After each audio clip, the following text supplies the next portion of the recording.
Hi friends, welcome to Tutor Joes. நம்ம இன்னைக்கு பார்க்க போற கான்செப்ட் பார்த்தீங்கன்னா Go programming languageல switch யூஸ் பண்ணி ஒரு பேசிக் ப்ரோக்ராம் பார்ப்போம். ஃபர்ஸ்ட் பார்த்தீங்கன்னா ஒரு நியூ ஃபைல் ஓபன் பண்ணி அதை time.go ன்னு சொல்லி Go ஃபைலை சேவ் பண்ணியிருக்கேன். இதில் ஃபர்ஸ்ட் பார்த்தீங்கன்னா பேக்கேஜ் டிக்ளேர் பண்ணியிருக்கேன், பேக்கேஜ் மெயின் அப்படின்னு சொல்லி. நெக்ஸ்ட் பார்த்தீங்கன்னா FMT அப்படிங்கிற ஒரு பேக்கேஜ் இம்போர்ட் பண்ணியிருக்கேன். அடுத்து பார்த்தீங்கன்னா நம்ம டைம் அப்படிங்கிற பேக்கேஜில் இருக்கிற ஃபங்க்ஷன்ஸை யூஸ் பண்ணுறதுனால டைம் அப்படிங்கிற பேக்கேஜ் இம்போர்ட் பண்ணுறேன். இம்போர்ட் டைம் அப்படிங்கிற அந்த பேக்கேஜ் நேம் கொடுத்துக்கிறேன். நெக்ஸ்ட் பார்த்தீங்கன்னா மெயின் ஃபங்க்ஷன். இப்போ ஃபஸ்ட்டு ஃபங்க்ஷன் நம்ம இந்த இடத்துல கொடுக்குற மாதிரி இருந்தால் FUNC அப்படிங்கிற கீவேர்டு கொடுக்கணும், அந்த கீவேர்டு கொடுத்துருக்கேன். நெக்ஸ்ட் பார்த்தீங்கன்னா மெயின் ஃபங்க்ஷன் அப்படிங்கிறதுனால மெயின் அப்படின்னு சொல்லி கொடுத்துருக்கேன். ஃபஸ்ட் பார்த்தீங்கன்னா T அப்படிங்கிற ஒரு வேரியபிள்குள்ளார கரண்ட் டைமை நான் ஸ்டோர் பண்ண போகிறேன்.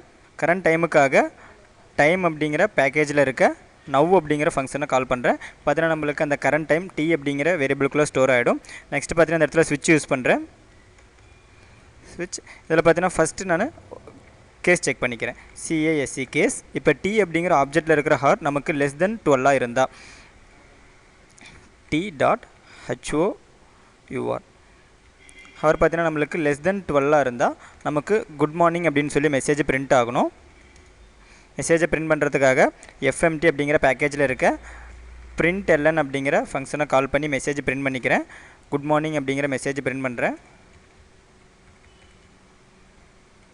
நமக்கு லெஸ் தென் 12 இல்லைன்னா நமக்கு டிஃபால்ட் ஸ்டேட்மெண்ட் எக்ஸிக்யூட் ஆகும். இப்போ டிஃபால்ட்டில் பார்த்தீங்கன்னா குட் ஈவினிங் அப்படிங்கிற மெசேஜை பிரிண்ட் பண்ணிக்கிறேன். FMT அப்படிங்கிற பேக்கேஜில் இருக்க println அப்படிங்கிற ஃபங்க்ஷனை கால் பண்ணி குட் ஈவினிங் அப்படிங்கிற மெசேஜை பிரிண்ட் பண்ணிக்கிறேன்.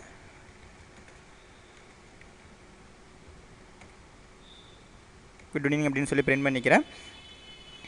இப்போ இதை சேவ் பண்ணிட்டு ரன் பண்ணுறதுக்காக கமெண்ட் ப்ராம்ப்ட் ஓப்பன் பண்ணிக்கிறேன். இதில் பார்த்தீங்கன்னா என்னோடய டைரக்டரி நான் சேஞ்ச் பண்ணியிருக்கேன். ஏன்னா நமக்கு டியூட்டர் ஜோஸ் அப்படிங்கிற ஃபோல்டருக்குள்ளே என்னோடய ஃபைல் இருக்குது, அதனால் என்னுடைய டைரக்டரி நான் சேஞ்ச் பண்ணியிருக்கேன். இதில் ரன் பண்ணுறதுக்காக கோ ரன் அப்படிங்கிற கமெண்ட் கொடுத்துக்கிறேன். அடுத்து பார்த்தீங்கன்னா நம்ம எந்த ஃபைலை ரன் பண்ணுமோ அதோட ஃபைல் நேம் இந்த இடத்துல கொடுக்கணும். நம்மளோட ஃபைல் நேம் பார்த்தீங்கன்னா டைம். நான் டைம் அப்படிங்கிற நேம் கொடுத்துட்டு கோ ஃபைல் அப்படிங்கிறனால கோ அப்படின்னு சொல்லி கொடுத்துட்டு என்டர் பண்ணுறேன். நம்ம பார்த்தீங்கன்னா குட் ஈவினிங் அப்படின்னு சொல்லி நமக்கு பிரிண்ட் ஆகும். ஏன்னா நம்மளுக்கு கரண்ட் டைம் பார்த்தீங்கன்னா 5:06 PM, அதனால் நமக்கு குட் ஈவினிங் சொல்லி நமக்கு பிரிண்ட் ஆகுது. இதே நமக்கு டைம் பார்த்தீங்கன்னா லெஸ் தென் 12 இருந்தால் நமக்கு குட் மார்னிங் அப்படின்னு சொல்லி பிரிண்ட் ஆகும். இப்போ நீங்கள் பார்த்தீங்கன்னா ஸ்விட்ச் கேஸ் யூஸ் பண்ணி இப்படி ஒரு பேசிக் ப்ரோக்ராம் போகிறது அப்படின்னு சொல்லி பார்த்தோம். ஃபியூச்சர் கிளாஸில் நம்ம இன்னும் அட்வான்ஸ் கான்செப்ட் பற்றி பார்ப்போம். அடுத்து ஃப்ரெண்ட்ஸ், இது எங்களோட வெப்சைட் நேமு www.tutorjoes.com. உங்களுக்கு ஏதாவது அட்வான்ஸ் ப்ரோக்ராம் வீடியோஸ் வேணால் நீங்கள் வெப்சைட் விசிட் பண்ணி பார்க்கலாம். அடுத்தது ஃப்ரெண்ட்ஸ், யூடியூப்பில் எங்களோட வீடியோஸை பார்க்கும்போது மறக்காமல் எங்கள் யூடியூப் சேனலை சப்ஸ்கிரைப் பண்ணிக்கோங்க. தேங்க்யூ.